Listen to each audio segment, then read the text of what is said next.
HR TV9 news కి స్వాగతం. ప్రతిక్షణం ప్రజల కోసం.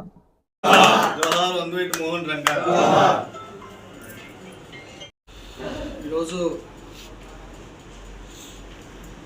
వంగవీటి మోహన్ రంగా గారి 37వ వర్ధంతి కార్యక్రమం పురస్కరించుకొని ఉయ్యూరులో కూటమి పార్టీల ఆధ్వర్యంలో ఘనమైన నివాళులు అర్పించుకోవాలి, బడుగు బలహీన వర్గాలకి తాను జీవించిన కాలంలో అండగా ఉండాలి, వాళ్ళకు ఒక భరోసా ఇవ్వాలి అనే ఉద్దేశంతో ఎస్సీ ఎస్టీ బీసీ మైనార్టీ వర్గాలకి ఒక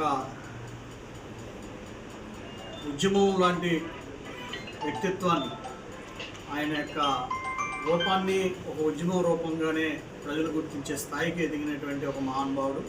ఆయన ఈ రోజున మేమందరం కూడా కూటమి పార్టీల ఆధ్వర్యంలో ఇలాంటి చక్కటి నివాళులు అర్పించుకోవటం, ఆయన యొక్క ఆలోచనలు ప్రజల్లో తీసుకెళ్ళడం అనేది మా ఉద్దేశం.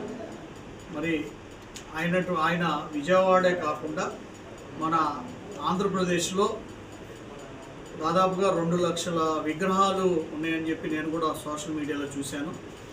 రాజకీయ నాయకుల విగ్రహాలు 2 లక్షల పైగా ఉండటంలో ప్రజలు ఆయన ఎంతగా ఆత్మీయతగా ఆయన కుటుంబ సభ్యుడిగా తీసుకుని ఆయన కొలుస్తున్నారో మరి చూసి అర్థం చేసుకోవచ్చు.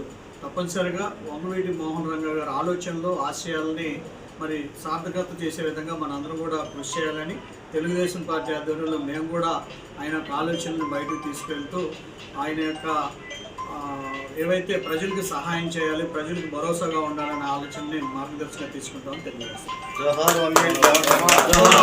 ఈరోజు స్వర్గీయ వంగవీటి మోహన్ రంగా గారి 37వ వర్ధంతి సందర్భంగా మరి కూటమి నాయకుల మధ్య ఆయనకి ఘన నివాళులు అర్పించడం జరిగింది.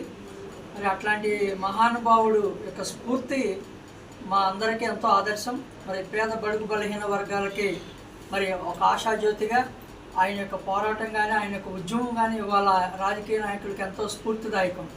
అట్లాంటి నాయకుడు అడుగుజాడల్లోనే ఈ జనసేన పార్టీ కూడా నడుస్తుంది.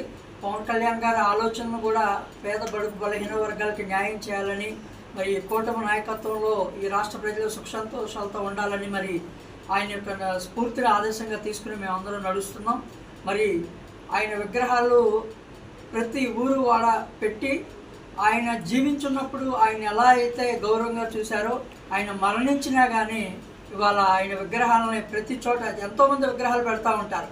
కానీ ఆయన విగ్రహాలకి నేటికి ఒక భద్రత అవనివ్వండి, లేకపోతే దాని సంరక్షణ అవనివ్వండి, ఒక జీవించి ఉన్న మనిషికి ఎలా అయితే చేస్తారో అంత గౌరవం దక్కించుకున్న ఏకైక నాయకుడు వంగవీటి మోహన్ రంగా గారు. అట్లాంటి నాయకుడు స్ఫూర్తి వాళ్ళ రాజకీయ నాయకులకి ఎంతో ఆదర్శమని ఈ సందర్భంగా తెలియజేస్తూ మరొకసారి వంగవీటి మోహన్ రంగా గారికి జోహార్ అర్పిస్తూ జోహార్ విఎం రంగా, జోహార్ వంగవీటి మోహన్ రంగా గారు. ఈరోజు రంగా గారి ఆంధ్ర టైగర్ రంగా గారి 37వ వర్ధంతి సందర్భంగా ఇక్కడ కుటుంబ ఆధ్వర్యంలో ఆయన ఘన నివాళులు అర్పించడం జరిగింది. ఆయన చనిపోయి 37 సంవత్సరాలైనా ఆయన యొక్క ఆశయాలు, ఆయన యొక్క విధానాలు కలకాలం నిలిచి ఉంటాయని చెప్పి తెలియజేస్తూ రంగా గారి ఆశయ సాధనలో ముందుంటామని చెప్పి, అలాగే రంగా గారి ఆశయాలకు అనుగుణంగా పనిచేస్తామని తెలియజేస్తూ కలదు. 37వ వర్ధంతిని పురస్కరించుకొని ఈ రోజున తెలుగుదేశం పార్టీ మరియు ఇతర పక్షాల ఆధ్వర్యంలో ఘనంగా జరపడం జరిగింది. ఇదే రోజున నిన్నటి రోజున మరి రంగా గారి వారసుడు వంగవీటి ప్రసాద్ గారికి జిల్లా కార్యదర్శిగా పదవి ఇచ్చి బొడవ ప్రసాద్ గారి నాయకత్వంలో తెలుగుదేశం పార్టీ అభివృద్ధిలో తీసుకురావడానికి కృషి చేస్తామని చెప్పి, అదేవిధంగా రంగా గారి ఆశయాలను ముందుకు తీసుకెళ్తామని చెప్పి, దళితులకి మైనార్టీ వర్గాలకి ఆయన ఎంత సేవ చేశారో ఇందాక భక్తులు చెప్పారు. 2 లక్షల విగ్రహాలు అంటే భారతదేశంలో మరి అంబేద్కర్ గారి తర్వాత అంత స్థానంలో ఒక రాష్ట్రంలో అంత నాయకత్వానికి వెళ్ళిన ఆయన అమరులైనా సరే ఈరోజు కూడా ప్రజల గుండెల్లో ఉండి రంగా గారి ఆశయాలను ముందుకు తీసుకెళ్తామని ఈ యొక్క వర్ధంతి సందర్భంగా తెలియజేస్తూ